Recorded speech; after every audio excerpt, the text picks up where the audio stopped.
주님을 신실히 섬기시는 우리 군포 본영로교회 성도님들 만날 수 있도록 은혜를 베풀어 주신 주님께 감사를 드립니다. 또 참 부족한 저를 이렇게 격려하시기 위해서 이렇게 불러주셔서 감사를 드립니다. 저는 그 말이 선교사지요. 그 선교사로서의 어떤 자격이나 능력은 전혀 없는 사람입니다.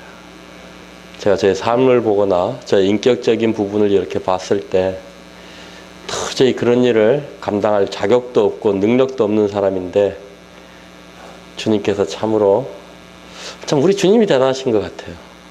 주님은 참으로 놀랍고 위대하신 분입니다. 우리 성도님들 감사드리고 싶은 건 우리 문원사 형제님 1년마다 이렇게 보내주셔서 남아공에서 함께 일할 수 있도록 이렇게 해주셔서 감사를 드립니다. 아마 남아공 소식은 형제님들께서 우리 문원사 형제님들 통해서 성도님들께서 많이 들으셨으리라고 생각이 되어집니다. 지금 그 남아공에 있는 과프론테인 모임 교회라고 하는 이 모임에는요, 약 17명의 침례받은 성도들과 저희 가정에 5명의 성도, 그리고 작년 3월 달에 파송해서 오신 박성민 형제님과 길주원 자매님 해서 총 24명의 성도님들과 매주 꾸준하게 한 30명의 이렇게 구도자들이 참석을 하고 있습니다. 그래서 매주 50명이 넘는 그런 사람들이 모여서 함께 만찬 예배를 드리고요. 매주 적게 오면 150명, 많이 오면 250명, 평균 한 200명 정도의 주일학교 학생들이 매주 이렇게 참석하고 있습니다. 참 그 남아공에서 되어지는 일들을 볼 때 주님이 참 위대하시다 라는 생각이 되어지고요. 또 제가 듣기로는 우리 성도님들 가운데 저희 구원 간증을 듣기를 원하신다 라고 또 하는 분들도 있는 것 같지 않나 라는 생각이 되어집니다. 그래서 먼저 하나님의 말씀 마태복음 16장 두 군데의 말씀을 펼쳐서 먼저 읽겠습니다. 마태복음 16장 18절 말씀입니다. 또 마태복음 16장 18절 말씀입니다. 또 내가 네게 이르노니 너는 베드로라. 내가 이 반석 위에 내 교회를 세우리니 음부의 권세가 이기지 못하리라. 다음에 요한복음 10장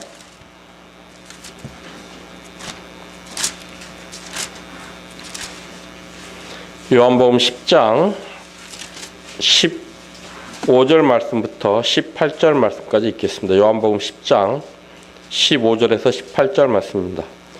아버지께서 나를 아시고 내가 아버지를 아는 것 같으니 나는 양을 위하여 목숨을 버리노라. 또 이 우리에 들지 아니한 다른 양들이 내게 있어 내가 인도하여 할 터이니 저희도 내 음성을 듣고 한 무리가 되어 한 목자에게 있으리라. 아버지께서 나를 사랑하시는 것은 내가 다시 목숨을 얻기 위하여 목숨을 버림이라. 이를 내게서 빼앗는 자가 있는 것이 아니라 내가 스스로 버리노라. 나는 버릴 권세도 있고 다시 얻을 권세도 있으니 이 계명은 내 아버지에게서 받았노라 하시니라. 여기에 말씀을 보면요, 주님께서 주님의 교회를 세우실 것이라고 이렇게 말씀을 하셨습니다. 제가 성도님들에게 한 가지 여쭤볼게요. 왜 교회에 다니십니까? 여러분에게 교회는 무엇입니까? 주님에게 교회는 무엇입니까? 제가 저도요, 한국에서 약 한 20년 동안 이렇게 신앙생활을 하면서 이 부분에 대해서는 생각을 한 번도 안 해봤습니다. 그냥 구원을 받았기 때문에 교회를 나가는 게 당연하고요. 집회 참석하는 게 당연하고, 그래서 그냥 교회 다녔던 것 같아요. 이제 선교사로서의 삶을 살면서 이 부분에 대해서 한번 심각하게 생각해 본 그런 적이 있었습니다. 과연 교회는 주님에게 어떤 의미일까요? 또 우리들에게 어떤 의미일까요? 왜냐하면요, 이 교회라고 하는 것은요, 굉장히 중요합니다. 제가 지금 이 자리에서 이렇게 간증을 할 수 있는 거는요, 제가 잘나서가 아니고요, 제가 똑똑해서가 아니고요, 잠실교회 성도님들의 기도 열매입니다. 이 교회라고 하는 것이요, 얼마만한 그런 능력을 가지고 있느냐면요, 교회의 기도에 따라서요, 한 사람이 흥할 수도 있고 망할 수도 있고요, 한 나라가 흥할 수도 있고 망할 수도 있는 것입니다. 잠실교회 성도님들은요, 저 어머님이 이제 저보다 약 2년 정도 먼저 이렇게 구원을 받으셨습니다. 그때 이제 저는 집을 나가서 흔히 이제 우리가 말하는 가출이란 그런, 나이도 적은 나이가 아닙니다. 제가 구원받았을 때 나이가 31살입니다. 이 세상이 정말 싫었어요. 그래서 이제 인천 연안부대에 가서 고깃배를 타게 됩니다. 저인망어선을 타게 되는데요. 이제 고깃배를 타면 선원수첩이라는 걸 만들어서 이제 출항할 때 이 기록을 남기거든요. 들어올 때 제가 좀 특별한 방법으로 들어왔습니다. 그래서 이제 배에서 육지에 하선한 기록이 없어요. 이제 제가 집을 나가서 한 3년이 되고 4년이 되니까 집에서 난리가 났겠죠. 어머님이 여기저기 찾아보고. 제 친구 중에 여수에서 지금 장로교 목사를 하는 친구, 초등학교 동창이 있습니다. 이 친구가요, 저에 대한 기록을 찾아다니기 시작했어요. 그러다가 제가 이제 인천 연안부대에서 고깃배를 탄 기록은 있습니다. 근데 배를 타러 나간 흔적은 있는데 다시 육지로 들어온 흔적이 없어요. 그래서 모든 사람들이 이제 인간 최문수는 바닷물에 빠져 죽었다, 이렇게 생각을 하고 있었습니다. 그런 가운데 어머님께서 구원을 받으시고 교회에 저의 이름 석자 최문수 이름을 대시면서 우리 아들을 위해서 기도해 달라. 그때 온 교회가, 잠실교회 온 성도님들이요, 얼굴도 한 번도 본 적이 없는 이름 석자만 듣고 저를 위해서 기도하기 시작하셨습니다. 2년 동안 이렇게 교회에서 빠지지 않고 기도를 하셨습니다. 그 기도가 저의 마음을 움직이기 시작했습니다. 언제부턴가 어머님이 보고 싶고 또 집에 들어가고 싶더라고요. 그래서 이제 그때는 핸드폰도 없고 공중전화 시대입니다. 그래서 집에 전화를 해서 어머님 목소리만 듣고 이제 끊습니다. 한 일주일 동안 그랬던 것 같아요. 일주일 동안 그러고 나니까 어머니께서 직감적으로 아들인 줄 알아보셨어요. 그래서 이제 제가 전화를 했더니 어머니께서 너 아들 문수 맞지? 경상도가 밀양이시거든요. 얼른 집으로 들어온나? 이렇게 말씀하시는 거예요. 그래서 이제 집으로 들어갑니다. 집으로 들어가면서 지금부터라도 좀 효자가 돼보자 라는 마음을 가지고 집을 딱 들어갔는데 그때가 마치 목요일인가 금요일이었던 것 같아요. 집이 신정동이었는데 구역 집회를 한다고 이제 그 성도님들이 오셔가지고 집에 들어간 첫날입니다. 돌아온 탕자 얘기를 나누는 거예요. 야, 정말 때려 죽이고 싶더라고요. 정말 그때 저 마음이 그랬어요. 왜냐하면 아픈데 또 때리면 더 아프잖아요. 그잖아요. 안 그래도 이제 참 마음에 그 짐을 지고 양심의 가책을 느끼고 집으로 돌아왔는데 거기에다 대고 또 돌아온 탕자 얘기를 하니까 막 진짜 주목이 울더라고요. 제가 주목 그러면 그때 당시에는, 지금은 이제 안 그렇습니다만 그때 당시에는 좀 남한테 안 졌거든요. 제가 배에서 내리게 된 이유도요, 제가 뭐 무엇이든지 남한테 지는 걸 싫어합니다. 싸움이든 공부든 노래하는 것만 빼고요. 근데 이제 배를 탔는데요, 뭐 선장이고 이제 보니까 선장, 기관장, 갑판장, 부기관장 하고 하여튼 5, 6명인가 이렇게 한 조직이에요. 나머지 이제 이분들이 간부급이고 나머지는 이제 전부 다 배를 처음 타거나 이런 사람들이 막노동, 우리가 이제 건설업으로 하면 6명은 아주 똘똘 뭉쳐 있어요. 선장이 저보다 나이를 많이, 그때 이제 그 기관장이라고 한 사람이 저보다 1살 어렸었어요. 굉장히 젊은 친구가 기관장 하면 배에서 서열 2위거든요. 그런데 이 친구도 나한테 말을 팍팍 놓고요. 선장이라는 사람이 나한테 말을 함부로 해요. 또 성격에 그걸 못 참아서 선상에서 몇 번 싸우려고 했는데, 이 고깃배라는 데가요, 여러 가지 고기 잡는 연장들이 있잖아요. 근데 이게 고기 잡을 때는 아주 좋은 연장으로 쓰이지만 이게 보니까 사람을 죽이는 흉기로 쓰일 수 있어요. 근데 이게 저는 1명이고 아까 말씀 6명은 한 팀이에요. 근데 좁은 배 안에서 6대1로 싸우려니까 안 되더라고요. 제가 깨달았습니다. 배에서는 무조건 입 다물고 있자. 하지만 내가 땅을 딱 첫발 내딛는 순간 내가 니들은 가만히 두지 않겠다. 이런 각오를 마음속으로 이제 하면서 배를 한 3개월 약간 넘게 탔었는데요. 마침 태풍 경보가 내려가지고 배가 흑산도로 이렇게 피항을 하게 됩니다. 흑산도에 피항을 하면서 육지에 이제 딱 발을 내딛었잖아요. 그때 이제 좀 몽둥이고 이런 것들을 준비해서 혼자서 6대1로 싸웁니다. 육지에서는 제가 자신이 있거든요. 그래서 이제 흑산도 지서에서 오고 난리가 났습니다. 그때 당시만 해도 그 선상폭력 이런 것 때문에 굉장히 그 사회적인 이슈가 됐던 그런 해입니다. 근데 배를 타보니까 그렇더라고요.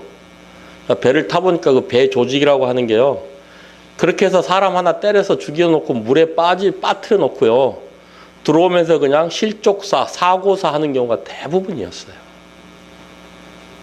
그래서 그 선상폭력이라고 하는 게 굉장히 큰 사회적인 이슈가 됐던 그런 시기였습니다. 그래서 이제 그 지서에 가서 나도 이제 선상폭력을 당했다. 도저히 이 사람들하고 배를 함께 무서워서 못하겠다 했더니 해경이 저를 인천 연합부두까지 태워다 주었습니다. 그래서 혼자 이렇게 왔기 때문에 하산한 흔적이 없어요. 근데 참 제가 그렇게 자랐는데, 아무리 교회 사람들이라고 하지만 좀 심하다 싶더라고요. 그래서 속으로 이걸 죽여 살려. 근데 그것도 연세 드신 분이 그러면 괜찮는데,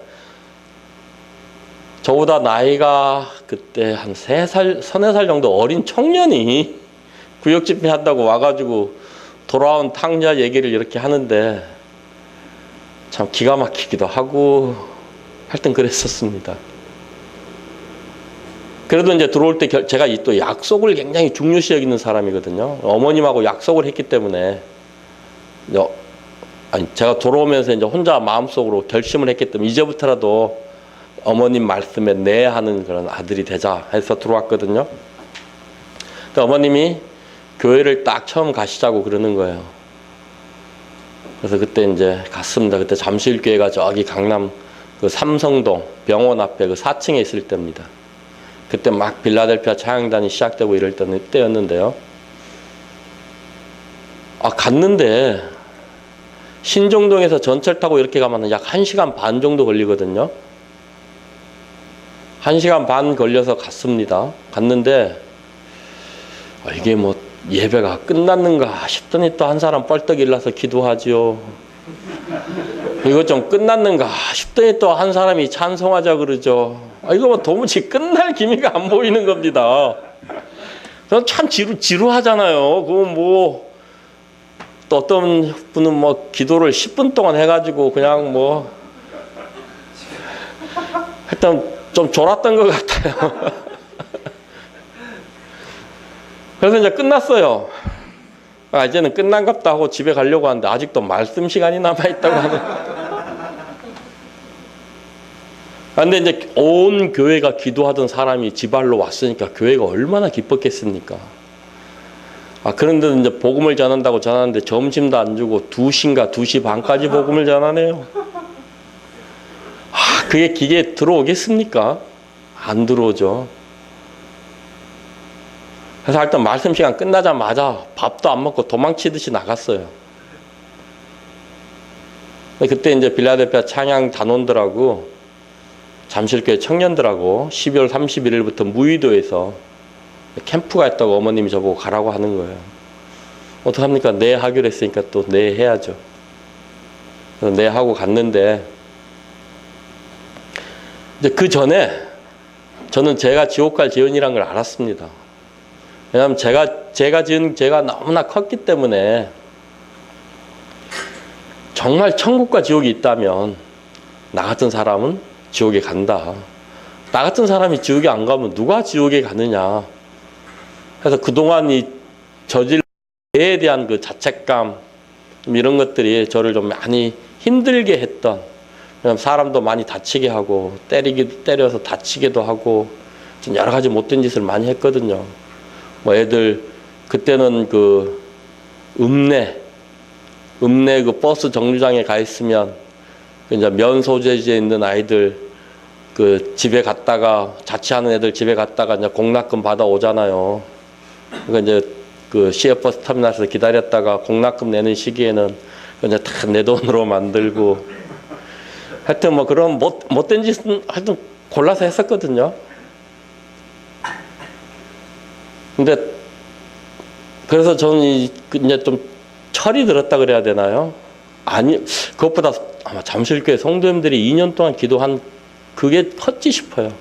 그 기도에 의해서 언제부턴가 제가 지은 죄에 대해서 굉장히 큰 그런 부담감을 느끼게 되면서 그 나 같은 사람이 정말 지옥에 갈 것이 만약에 천국과 지옥이 정말 있다면 나는 지옥에 갈 수밖에 없다.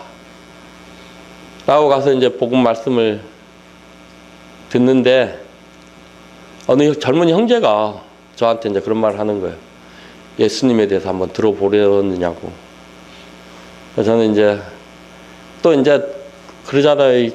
그때 이제 예수쟁이죠.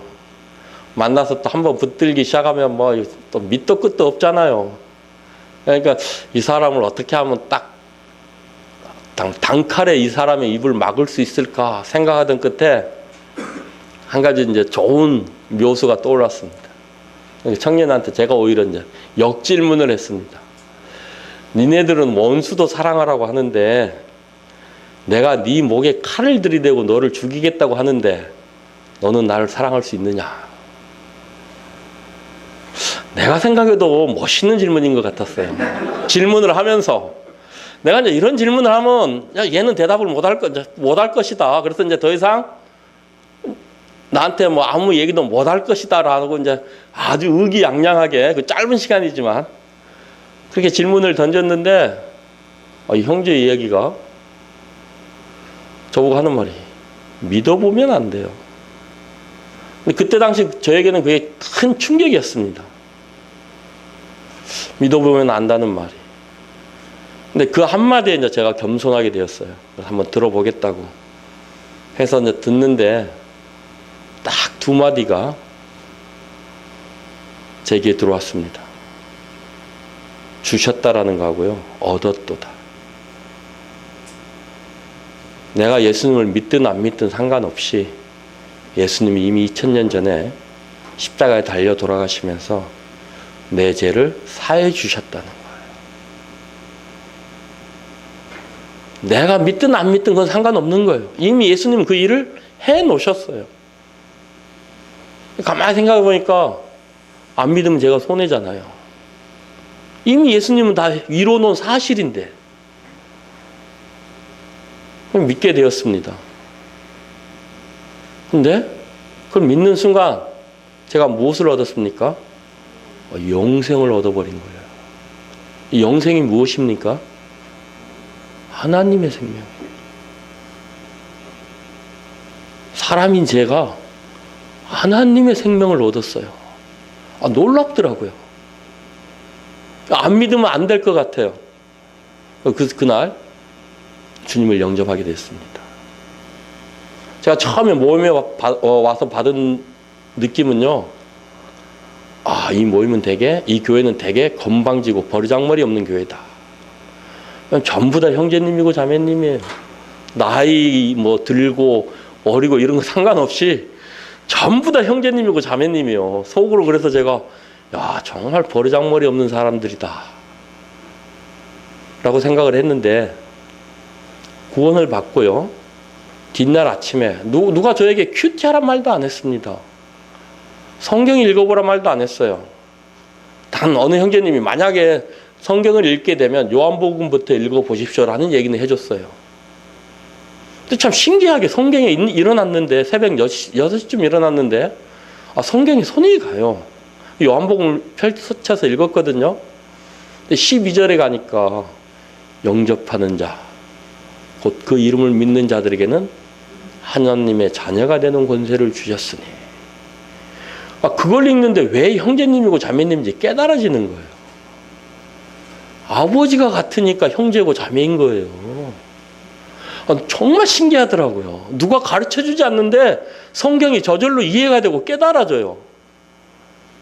그 이유로 성경을 손에서 못 놓겠더라고요. 지하철을 타든 제가 그때 당시에 포켓 성경이라는 거 있었습니다. 그 건별로 되어 있는 거.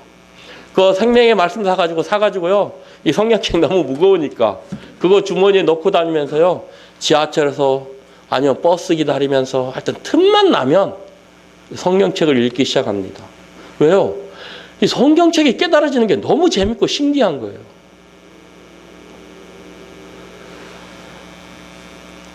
제가 그때 이제 가방 공장 미싱사였거든요. 이제 아마 군포도 지금 모르겠지만 옛날에 봉제 공장이 굉장히 많았거든요. 애지간한 단독주택 지하는 가방 간해수공업 가방 아니면 봉제 공장 아니죠. 옷 만드는 공장 아니면 인형 미싱사들 있는 이 군포도 많았었거든요. 근데 여기는 일찍 끝나면 밤 10시예요. 늦게 끝나면 밤 12시. 왜냐면요, 미싱 하다가 시간 되면요, 상 피고 밥 먹으면 그게 식당이 되는 겁니다. 일하다가 쓸고 이불 깔면 그게 기숙사가 되는 거예요. 방바닥에서 하는 거니까요. 그러니까 12시까지 일하고 쓸고 이불 깔면 그냥 거기 바닥에서 자는 겁니다. 보일러 다 들어오고 하니까. 수요 집회가 그렇게 가고 싶은 거예요. 수요 집회가. 수요일 날 이제 7시 넘어서 일을 하면요, 마음이 편치를 않아요. 왜냐하면 지금 내가 이 시간에 여기 있을 사람이 아니에요. 교회가 있어야 된단 말이죠. 근데 여기서 이렇게 일을 하고 있으니까 마음이 편치를 안 해요. 주님, 제가 어찌해야 됩니까? 수요 집회 교회 가야 되는데 누가 저한테요, 수요일 날 교회에 나와야 된다고 얘기하지 않았습니다. 근데요, 제 자신이요, 이 수요일 날은 교회를 가야 되는 거예요. 제 스스로가요, 주님 앞에 큰 죄를 짓는 것 같고, 마음이 부담이 돼서 어떻게 할 수가 없는 거예요. 기도를 하기 시작했는데, 주님 저에게 말씀을 주셔요. 주님의 나라와 의를 먼저 구하라. 그리하면 이 모든 것을 너에게 더하시리라. 그래서 이제 직장을 그만둡니다. 수요 집회 참석하기 위해서. 또 이제 난리가 났죠. 아, 정신 나간 놈. 예수 믿고 사람 좀 되나 싶었더니 그 정신병이 또 도졌다. 직장을 잘 다니던 직장을 그만뒀으니 교회 나간다고. 주위 안 믿는 분들, 친척분들은 또 그러죠. 이제 예수 믿고 사람 좀 되나 싶었더니 또 이제 그 병이 도졌다는 겁니다. 수요 집회 참 첫날 갔는데 얼마나 감사가 되고 너무 얼마나 기쁜지요. 야, 그때 그 기분은 지금도 잊을 수가 없어요. 완전 온 세상이 다 내 것 같은 그런 기분이었어요. 주님이 2달 후에 직장을 주셨는데요. 어떤 직장을 주셨느냐? 그때 처음으로 4대 보험이 다 되는 그런 직장. 그리고 9시에 출근해서 6시 퇴근. 뭐였냐면 그 경찰들 들고 다니는 그 빨간 봉 있잖아요. 이거하고 그 야광 조끼 있잖아요. 이렇게 띠. 그리고 환경 미화원들이 입고 다니는 그 뭐 연두색 이렇게 띠로 된 그 주황색 조끼. 이거 만드는 회사였거든요. 공휴일 빨간 글씨 다 씌고. 난생 처음 그런 직장에 다녀봤습니다. 근데 주님의 말씀이 내 삶 가운데 이루어지는 게 이제 신기한 거예요. 순종했더니. 주님의 나라와 의를 먼저 구했더니 주님이 이 모든 걸 너에게 더하시리라 그랬잖아요. 주님이 정말 더해 주시는 거예요. 이 하나님의 말씀이요. 내 삶 가운데 실질적으로 사실로 이루어지니까 이거는 이제 더 기쁘고 더 말씀을 놓을 수 없는 거예요. 교회의 기도가요. 사람을 이렇게 변화시켰습니다. 이게 교회예요.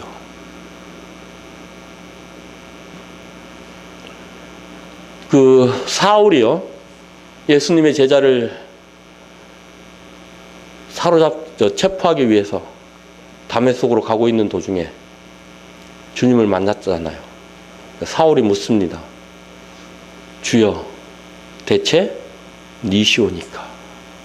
근데 주님이 뭐라고 대답하셨습니까? 나는 내가 핍박하는 예수라. 사울은 예수님 핍박 안 했잖아요. 그죠? 주님의 제자들, 즉 교회들을 핍박했단 말입니다. 근데 주님은 나는 내가 핍박하는 예수라.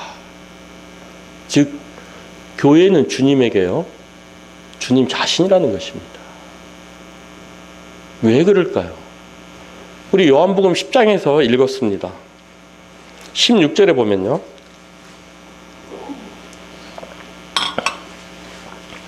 또 이 우리에 들지 아니한 다른 양들이 내게 있어 내가 인도해야 할 터이니 저희도 내 음성을 듣고 한 무리가 되어 한 목자에게 있으리라. 여기 보면요. 우리에 들지 아니한 다른 양들이 있었습니다. 그게 우리였습니다. 이방인이었던 우리였습니다. 주님이요.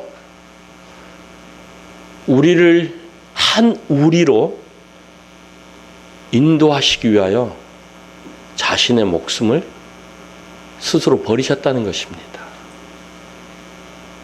유대인들이 예수님을 죽인 게 아니고요. 예수님은 스스로 자기의 목숨을 버리셨습니다. 왜요? 우리를 교회 가운데로 인도하시기 위해서. 즉 마태복음 16장에 있는 주님의 교회를 세우시기 위해서 주님의 목숨을 스스로 버리셨다라고 하는 것입니다.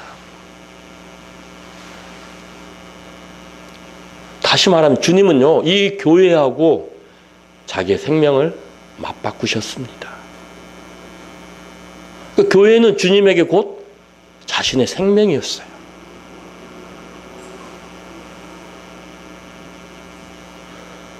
제가요, 남아공 가서 사람들이 왜 짐승만도 못한지 깨닫게 되었습니다. 사자가 하루에 몇 시간 잡니까? 내셔널 많이 보는 것 같아요. 많이 보면 좋죠. 도움이 되니까.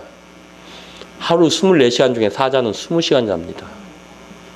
4시간 딱 깨어있는데 언제 깨어있느냐? 배고플 때요. 사냥하기 위해서 깨어 있습니다. 사냥해서 먹고 배부르면요, 다시 잡니다. 언제까지요? 배고플 때까지. 배부르면요, 주위에 사냥감이 있어도 거들떠 안 봅니다. 이게 무슨 말입니까? 욕심이 없어요. 제가 이제 남아공에 가면 쿠르고 국립공원이라고 성도님들 방문하시면 한 번쯤 가게 됩니다. 이 국립공원인데 우리나라 경상남북도를 합친 면적입니다. 굉장히 큰 국립공원, 우리나라 설악산 국립공원처럼 그 안에 이제 막 야생 사자도 살고 이 표범도 살고 코끼리도 살거든요. 한 번은 거기를 갔는데요. 그렇다 또 오해하지 마십시오. 맨날 그 국립공원 놀러 다니는 거 아닙니다. 손님들 오시면 한 번씩 모시고 갑니다. 거기를 갔는데 이 나무에서요, 이 표범이 임팔라를 먹고 있었어요. 임팔라 뭔 줄 아시죠? 사슴 종류입니다. 근데 그 밑에 임팔라가 또 15마리가 무리져 있었어요. 그런데요, 이 레오파드가 그 임팔라를 딱 먹고 내려오더니 그 뒤에 다른 먹잇감이 있어도 거들떠 보지도 않습니다. 왜요? 배부르니까. 동물들은요, 욕심이 없어요. 배부르면 그걸로 끝입니다. 근데 사람은요, 참 사람들의 욕심은 끝이 없잖아요.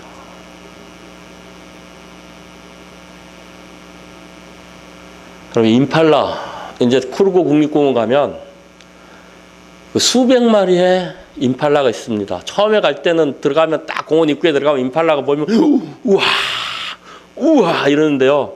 한 5분 지나면 에이 또 임팔라야 이럴 정도로 많아요. 왜냐하면 그게 이제 먹이 사슬 중에 제일 밑에 있거든요. 그러니까 개체수가 제일 많습니다. 근데 이걸 보면요, 암놈이 50마리 100마리 있는데요, 순놈은 2마리 3마리밖에 없습니다. 그 나머지 순놈들은 순놈들끼리 따로 있습니다. 왜 그런 줄 아세요? 임팔라가 이 짝짓기철에 되면요, 이 순놈들끼리 아주 혈투를 벌입니다. 그래서 거기서 이긴 자가 그 무리 가운데 암놈이 30마리 있든 50마리 있든 혼자 독차지해서 그 암놈들의 임신을 다 시킵니다. 그래서 거기서 진 패배자들은 자기들끼리 무리 가운데서 떨어져 나와서요, 내년을 기약합니다. 절대 그 결과에 승복합니다. 복수하지 않아요. 보복하지 않아요. 사람은요, 내가 지면 꼭 무슨 이유가 있어요. 그죠? 무슨 핑계가 있어도 꼭 있어요. 애지간해서 결과에 승복 안 하더라고요. 이게 사람입니다. 동물들은 안 그래요.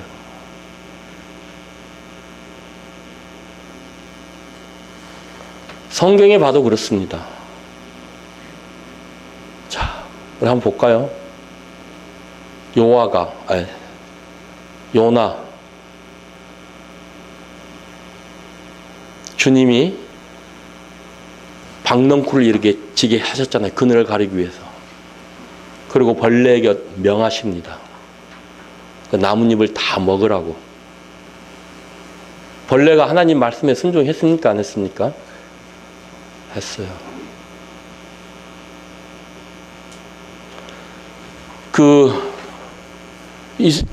사사기인가에 보면 이스라엘 선지자가 있습니다. 예수님이 돌아갈 때 아무 데도 들리지 말고 그냥 가라고 했거든요. 근데 늙은 선지자가 거짓말을 했습니다. 하나님이 내게 나타나서 네가 우리 집에 유하라 했다고. 데리고 가거든요. 다시 떠날 때 하나님이 누구를 보냅니까? 사자를 보냅니다. 나귀를 타고 가고 있는데요, 그 사자가요, 나귀는 안 먹고 사람만 죽여요. 이건 있을 수 없는 일이거든요. 사자가 공격하는 건 먼저 나귀입니다. 사람이 아니에요. 먹잇감이잖아요. 나귀는 살아있는데 사람만 죽여요. 왜요? 하나님이 그 선지자 죽이라고 했지 나귀 잡아먹으라고 명령하지 않으셨거든요. 어떡합니까? 하나님 말씀에 순종해서요. 선지자만 죽여요. 나귀는 살려둡니다. 자, 발락과 발람의 예를 들어볼까요? 발락이 발람에게 사람들을 보냅니다. 그래서 발람이 하나님 말씀이 있음에도 불구하고 발락을 만나러 갑니다. 그래서 나귀를 타고 가는데 하나님의 사자가 나타나잖아요. 나귀는 하나님의 사자를 인식했습니다. 하나님의 선지자라고 하는 발람은요, 못 봤어요. 제가 하나님이라면요, 동물들이 사람보다 훨씬 낫습니다. 왜요? 하나님께서 만드신 그 자리에 그대로 있잖아요. 움직이지 않고. 하나님이 사람을 왜 만드셨습니까? 골로새서 1장에 보면요. 하나님의 영광을 위해서, 하나님을 위하여 만드셨습니다. 근데 우리는 그 자리에서 다 떠나버렸잖아요. 우리 구원받기 전에 하나님을 위하여 살아갔습니까? 구원받고 난 이후에도 하나님을 위하여 살아가고 있습니까? 기가 막힌 건요. 하나님께서 가장 심혈을 기울여서 창조하신 작품이 무엇입니까? 사람이에요. 자기의 형상대로 사람들을 만드셨단 말입니다. 내가 온 정성을 다했는데 그 사람이 나를 배신했어요. 그 배신감은 2배, 3배가 되잖아요. 그죠? 하나님에게는 그렇지 않았을까요? 하나님께서 온갖 심혈을 다 기울여서 사람을 창조하셨어요.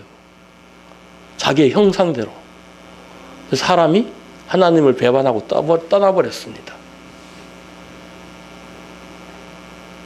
하나님의 배신감은 어떠했을까요? 그럼에도 불구하고 하나님은 우리를 사랑하셔서요. 하나밖에 없는 독생자를 이 땅에 보내주셨습니다. 그리고 그 아들은요. 그 배반한 원수를 위해서 자기 목숨을 스스로 버리셨습니다. 우리가 요구하지 않았어요. 우리가 예수님 제발 우리 대신 죽어주십시오 하고 요구했습니까? 만약에 우리가요. 하나님 우리 죄인 죄가 너무 커서 우리가 지옥에 갈 수밖에 없는데 이 문제를 좀 해결해 주십시오. 당신의 아들이 필요합니다라고 요구를 했다면 조금 이해라도 되겠어요. 왜냐하면 양심이 살아있잖아요. 또 우리 전혀 요구하지 않았어요. 우리가 잘났다 그러고 우리가 똑똑하다 그러고 하나님 없이 우리 멋대로 살아갔단 말입니다. 그럼에도 불구하고 하나님께서는 자기가 창조하신 목적 그 자리에 그대로 있는 그 동물들을 위하지 않고 어떻게 해요? 자신을 배반해서 떠나버린 자신의 원수가 되어버린 사람들을 위해서 하나밖에 없는 독생자를 보내셨다고 하는 것입니다. 이게 은혜예요. 은혜라는 말은 아무데나 갖다 붙이는 게 아닙니다.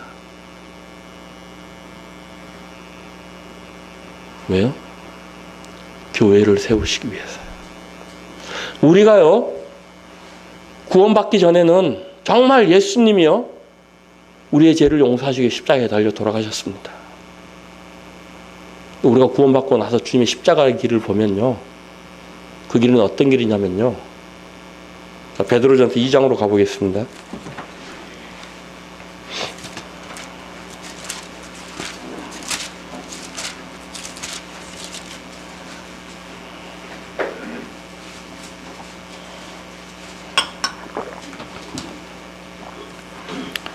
베드로전서 2장 20절, 21절 말씀입니다. 죄가 있어 매를 맞고 참으면 무슨 칭찬이 있으리요. 오직 선을 행함으로 고난을 받고 참으면 이는 하나님 앞에 아름다우니라. 이를 위하여 너희가 부르심을 입었으니 그리스도도 너희를 위하여 고난을 받으사 너희에게 본을 끼쳐 그 자체를 따라오게 하려 하셨느니라. 여기 보면요, 하나님께서 우리를 부르셨는데 무엇을 위해 부르셨냐면요, 고난을 위하여 부르심을 받았다. 우리가 고난을 위하여 부르심을 받았다고 기록되어 있습니다. 그래서요, 예수님께서 우리에게 본을 보이시려고 그 십자가의 길을 그 고난의 길을 가셨다라는 겁니다. 그래서 그 자체를 남겨놓으셨어요. 왜요? 우리로 하여금 그 자체를 따라오게 하시기 위해서. 그러면 구원받은 그리스도인의 삶이라고 하는 것은요, 이 땅에 태어나서 십자가에 달려 돌아가신 그 주님께서 걸어가신 발자국 한 발자국 한 발자국을요, 그대로 따라가는 삶입니다. 이게 그리스도인의 삶이에요. 저도요, 선교사로 나가기 전에 이걸 몰랐습니다. 선교사로 나가니까요, 제일 먼저 오는 게 뭐냐면요, 경제적인 시험입니다. 자, 예수님 40일 동안 굶주리고 나서 사단에게 시험 받습니다. 제일 먼저 오는 시험이 무엇입니까? 빵이잖아요. 주님이 우리들에게 샘플로 보여주신 거예요. 니들이 나를 위해 살고자 하는데 제일 먼저 찾아오는 게 무엇이냐? 빵에 대한 시험이다. 니들이 이것을 견디지 못하면, 이것을 극복하지 못하면 주님을 따를 수 있다 없다요? 없다는 것입니다. 주님은요, 이 땅에 교회를 세우시기 위해서요, 십자가에서 자기의 목숨을 버리셨습니다. 우리도요, 그렇게 해야 됩니다. 무엇을 위해서요? 교회를 위해서. 교회를 위해서 우리의 것을 버리지 않으면요, 교회는 세워질 수 없습니다. 주님이 말씀하셨어요. 에베소서 1장에서요, 교회는 그의 몸이니 만물을 충만케 하시는 자의 충만이라고 그랬어요. 만물을 충만케 하시는 자가 누구십니까? 우리 주님이에요. 즉, 교회는 주님으로 가득 차야 되는 겁니다. 주님만이 드러나야 되고, 그래야 되는 거거든요. 그러려면 어떻게 해야 됩니까? 우리가 가지고 있는 거 다 버려야 돼요. 내 생각, 내 의견, 나의 모든 것 버리지 않으면 이 교회에서 주님은 드러나지 못하는 거예요. 우리는요, 우리가 이 군표교회에 와 있다고 생각하지만요, 이곳으로 우리를 인도하시는 분은 우리 주님이라는 것입니다. 그래서 이 군포교회는요, 한두 분의 성도님의 힘에 의해서, 그분들에 의해서 세워지는 게 아니고요, 에베소서에 있는 말씀처럼 우리가 서로 연결돼서 함께 지어져 가는 것입니다. 근데 함께 지어져 가야 되는데, 이 우리들의 것을 자꾸 고집하고 주장하면요, 함께 지어질 수가 없어요. 우리는 버려야 됩니다. 버리지 않으면 안 돼요. 다행히 감사한 건 주님께서 만약에 우리에게 내가 그랬던 것처럼 너희들도 생명을 버리라고 그렇게 요구하셨다면 아마 교회에 남아있을 사람 아무도 없을 거예요. 그래서 주님은 우리에게 무엇을 주셨습니까? 하나님의 생명을 주셨다고요. 하나님의 생명은 어떤 생명이냐면요, 하나님의 성품을 가지고 있는 생명입니다. 그래서 베드로서 1장에 보면요, 우리는 신의 성품에 참여한 자라고 되어 있습니다. 즉, 우리는 우리 안에 하나님의 생명이 있기 때문에 우리 안에 무엇이 있다고요? 하나님의 성품요. 이것으로 교회 생활을 해야 되는 것입니다. 이것으로 교회를 함께 지어져 가야 되는 것이었어요. 제가 남아공 가서요, 한 3년이 지나고 4년이 됐는데도 교회가 안 세워져요. 막 그때는요, 정말 별 생각이 다 들어요. 어떤 생각까지 드냐면요, 나는 실패한 선교사다. 이제 보따리 싸서 한국으로 돌아가야 된다. 이런 생각까지 막 드는 거예요. 한번 보십시오. 남아공에 처음 갔는데요, 이거는 이 지구상에서 가장 늦게까지 인종차별 정책을 펼쳤던 나라가 남아공입니다. 1994년도에 만델라 대통령이 최초 흑인 대통령이 되었거든요. 그때 인종차별 정책이 없어졌어요. 지금도요, 그런 인종차별하는 그런 그 자네들이요, 남아공에는 아주 뿌리박히 있습니다. 왜냐하면 이제 25년 됐거든요. 우리나라 일제에서 해방된 지 몇 년 됐습니까? 1945년이니까 60년, 70년이 넘었잖아요. 그죠? 그런데도 아직도 뭐 일제 청산, 뭐 일제 잔해 청산하고 그러잖아요. 근데 이제 25년 됐단 말입니다. 와, 처음에 갔는데 그냥 백인 할아버지 할머니들은 저만 보면 그냥 꼭 벌레 씹은 얼굴 아니면 똥 밟은 얼굴 그런 표정으로 저를 바라보죠. 또 흑인들은요, 세상에 운전하고 가는데요, 신호등에서 길거리 이제 빨간불에 서 있는데 거지가 동양으로 오다가요, 저를 딱 보고 아시안이잖아요. 동양 안 합니다. 어떻게 하는 줄 아세요? 이럽니다. 이게 무슨 뜻이냐면요, 이 백인들은 눈이 좀 동그랗고 크잖아요. 근데 아시아 사람들은 눈이 이렇게 옆으로 찢어졌거든요. 이 백인들에 비하면. 그 뭐예요? 이 아시아인들을 비하할 때 눈이 찢어졌다 해갖고 이렇게 해서 이렇게 하는 거예요. 거지가 저보고 이래요.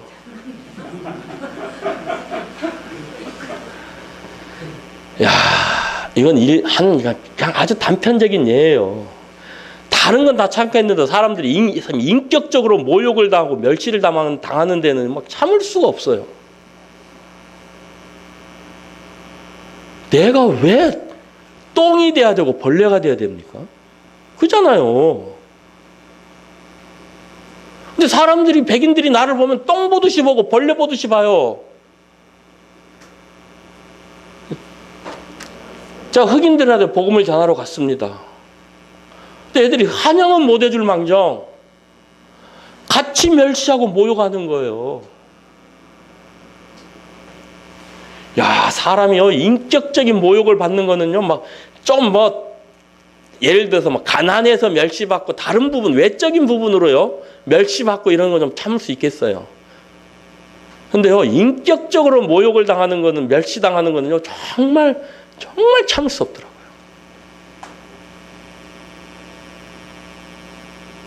근데 주님을 생각했습니다. 요한복음 1장에 보면요, 자기 땅에 오매 자기 백성이 영접치 아니하셨다라고 합니다. 우리 주님은요, 창조주였어요. 자기 땅에 오셨어요. 그럼에도 불구하고 자기 백성들이 거절했어요. 우리는 뭐 국가대표 선수가 뭐죠, 그 아시안 게임에서 뭐 금메달 하나 따갔다고 해가지고 그냥 플랜카드 들고 공항에서 그냥 뭐 대환영 이러잖아요. 이 세상을 창조하신 주님께서 이 세상에 오셨습니다. 그러면 우리는 막 대형 플랜카드 들고 나가서 환영을 해야 돼요. 근데 어떻게 했다고요? 다 거절했어요. 근데 남아공은 제 땅이 아니잖아요. 그죠? 그러니까 그렇게 멸시받고 모욕당하는 거 당연한 거였어요. 주님은 그런 거 다 참으셨잖아요. 주님이 그러셨던 것처럼 저도 어떻게 해요? 참아야 되는 거였어요. 어떻게 해요? 자존심 이런 거 다 버려야 되는 거였어요. 왜 교회가 안 세워집니까? 그런 거 버리지 않으니까 교회가 안 세워지는 거예요. 복음을 전하는데 막 못 알아들어요. 어떡합니까? 한국말로 야, 이 멍청아, 그것도 하나 못 알아들어 하고 또 복음 전해요. 근데요, 저의 마음의 상태를요, 복음을 듣는 사람이 어떻게 해요? 먼저 파악하더라고요. 말은 못 알아듣는데요, 내 감정은 먼저 읽어요. 그렇게 전한 복음이 효과가 있겠습니까? 전혀요. 주님이 그때 주신 교훈이에요. 버려야 한다. 그래서 하나씩 버리기 시작합니다. 누가 나한테 이제 막 어떤 모욕을 해도 어떻게 해요? 속에서 이렇게 올라오는 거 버려야 됐어요. 주님이 그러셨던 것처럼. 욕을 받으셔도 대신 욕하지 않으셨잖아요. 주님이 그러셨던 것처럼 저도 그렇게 해야 됐어요. 왜요? 주님이 저에게 본을 보이시기 위해서 그 길을 가셨던 거예요. 하나하나씩 버리기 시작하니까요, 사람들이 구원을 받기 시작해요. 내가 생각해도 되지도 않는 말 갖고 복음을 전해요. 또 어떻게 해요? 사람들이 구원을 받아요. 신기해요. 어떻게 해요? 교회가 세워져요. 놀랍더라고요. 그 교회가 세워지니까요, 제가 이제 작년 12월 26일 날 남아공을 떠나서 한국에 들어왔거든요. 성도들에게 어떤 변화가 일어났냐면요, 이제 교회가 세워진 지 2년 돼 갑니다. 금년 6월 말이면 2년 되는데요,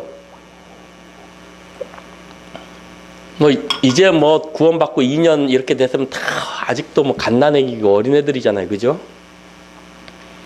11월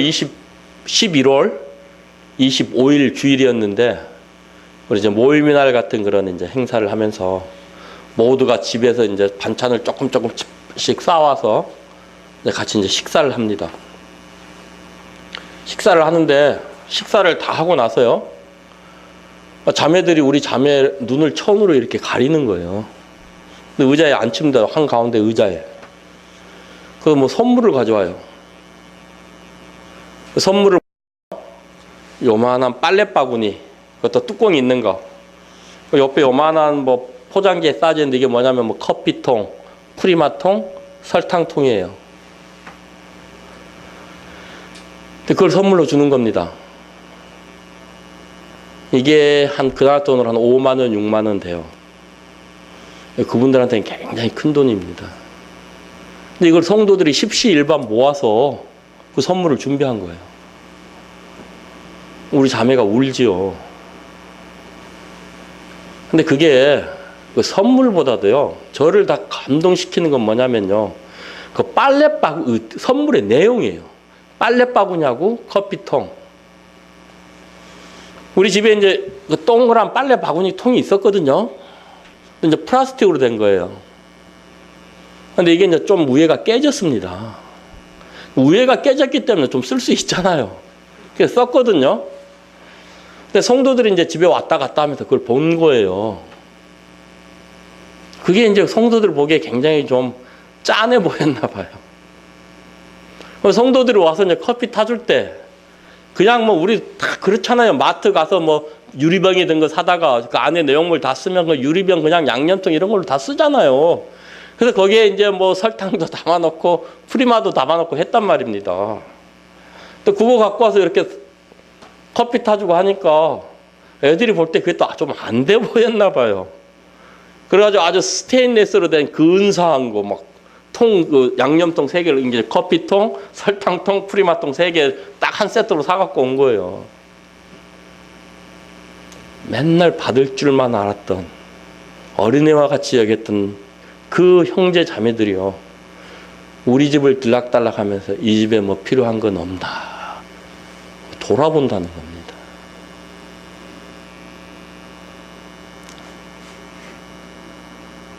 울어야 되죠. 얼마나 사람을 감동시키는지요. 이게 교회예요. 교회는 일방적인 게 아니고요, 쌍방적인 겁니다. 함께 하는 거예요.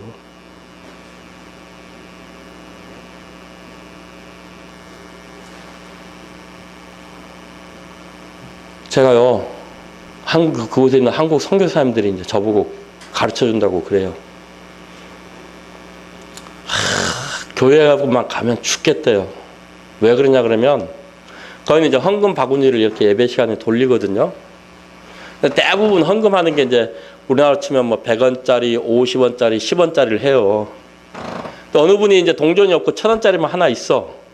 헌금 바구니가 이제 자기 차례가 된 거예요. 그러니까 주머니에서 1000원짜리를 꺼내서 놓은 거예요. 그거 휘졌더니 900원을 거슬러 가더랍니다.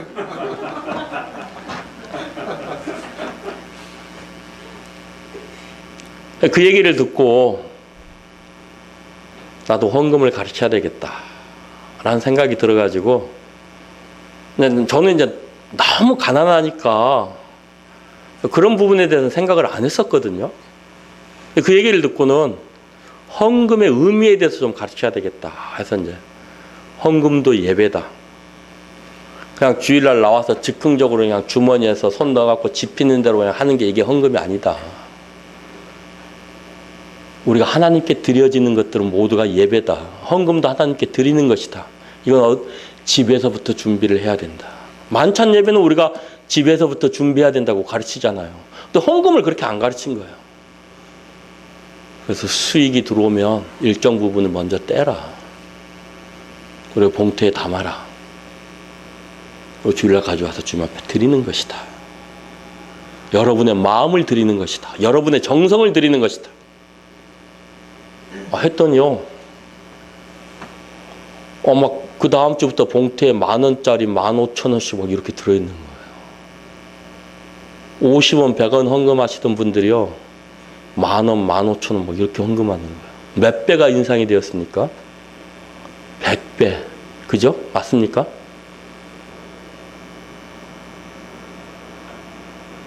이게 교회예요. 뭐요? 하나님의 말씀에 반응하는 거예요.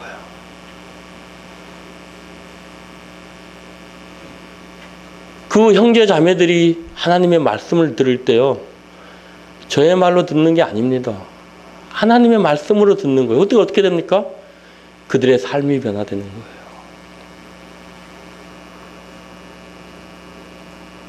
얼마나 순수한지요. 제가 참, 그러면서 제가 이번에 이렇게 간증 집회 하러 다니면서 우리 청년 형제 자매님들에게 꼭 당부드리는 게 있습니다. 월급 받거든 1년에 한 번씩 장로 형제님들 양말이라도 한 컬레 사드리십시오. 그게 얼마 안 되는 것 같아도요, 일을 하는 사람의 입장에서는요, 큰 위로가 되고 격려가 된다는 것입니다. 그리고요, 그동안 했던 수고 이런 것들이 다 어떻게 해요? 잊어져요. 눈 녹듯이 싹 녹아지면서요, 사람을 재충전시키더라고요. 이게 교회예요.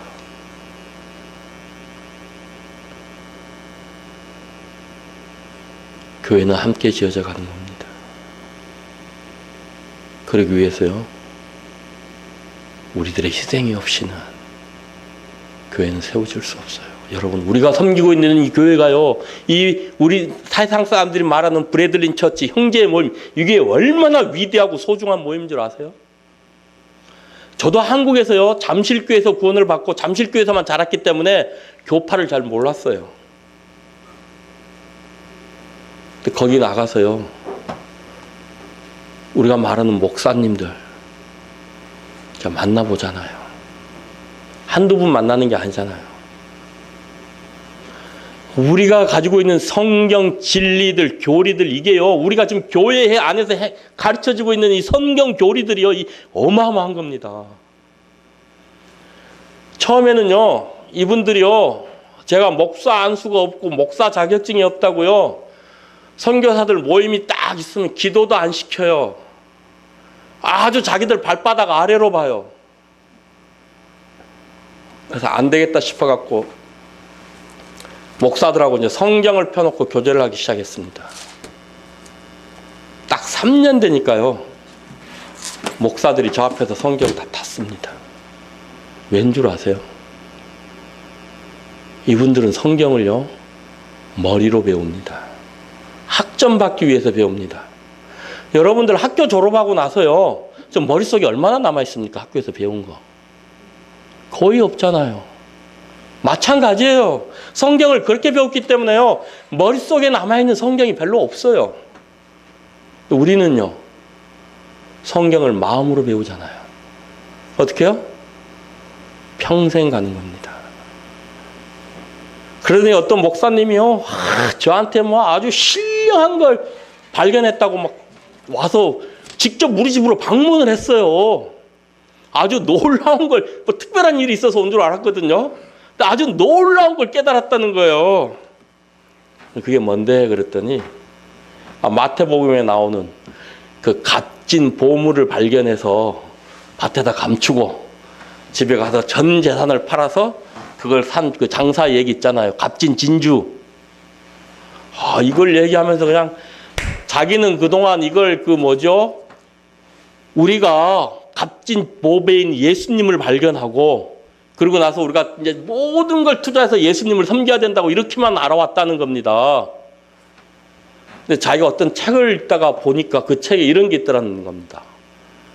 이 값진 보배와 진주는 교회고 이 장사꾼은 예수님이었다는 겁니다. 그래서 예수님이 자기의 모든 걸 희생해서 이 땅에 교회를 세우셨다는 겁니다. 하도 기가 막혀서 저희 집에 이제 그 일리안 맥도날드 형제님 그 주석집이 있거든요. 마태복음 그걸 딱 펴서 줬어요. 그거 그대로 있거든요. 자, 우리는 이거 고등학생들한테 가르치는 겁니다. 했더니요, 이분이 놀래요. 외국에서는요, 우리 모임을 굉장히 신령한 교회로 생각하고, 우리 브래들린 처치에 다니는 이 성도님들을요, 굉장히 신령하고 아주 높은 수준의 성도들을 여겨요. 우리가 그런 교회에 다니고 있는 겁니다. 사랑하는 형제 자매님들, 제가 부탁드리는데요, 제 경험이에요. 제발 10년 동안만요, 교회 모든 정기 집회에 빠지지 않고 참석해서 말씀 좀 배우세요. 들으세요. 따로 공부 안 해도 됩니다. 10년 동안만요. 우리는요, 우리도 모르는 사이에 그 어떤 누구와 그 어떤 목사님하고 얘기해서 성경 지식으로 뒤지지 않는 그런 수준에까지 오르게 됩니다. 우리가 모임에서 배우는 성경 진리들이 그런 거예요. 제발 간곡히 부탁드려요. 특히 우리 젊은 형제 자매님들 10년 동안만, 제가 아프리카에서요 중학교 1학년이 구원받았습니다. 이 쌍둥이 자매예요. 둘 다 구원받았어요.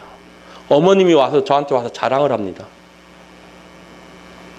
어떤 자랑을 하느냐, 우리 딸들에게 놀라운 변화가 일어났다는 거예요. 무슨 변화입니까 했더니, 아침에 일어나서 성경 보지 않고 기도하지 않으면요, 밥도 안 먹는다는 겁니다. 좀 늦잠을 잤어요. 학교 늦게 가게 됐어. 그래도 있죠, 지각을 했으면 했지 하나님의 말씀은 꼭 읽고 기도는 해야 된답니다. 그리고 밥을 먹고 학교를 간답니다. 학교 가서도요, 책가방 놓자마자 딱 앉아서 기도부터 한답니다. 누가 뭐라고 하든 상관없이요. 집에 들어오자마자도요, 책가방 딱 놓고 앉아서 기도한답니다. 저녁에 자기 전에도요, 기도하고 말씀 보고 그리고 잠자리에 들어간답니다. 수요일날 오후에 자매 기도 집회 하는데요, 이 중학교 지금 2학년 됐습니다. 올해 이 두 자매가 세상에 그 자매 기도에 빠지지 않고 나온답니다.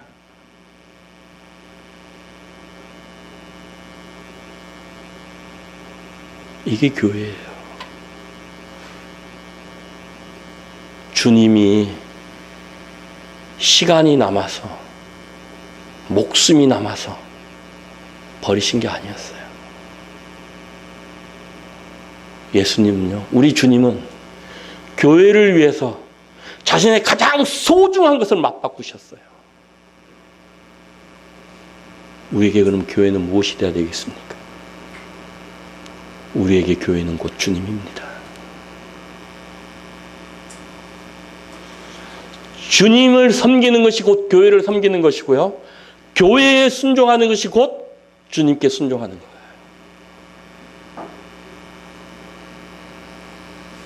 우리에게 교회는 그렇게 소중하고 가치 있는 것입니다.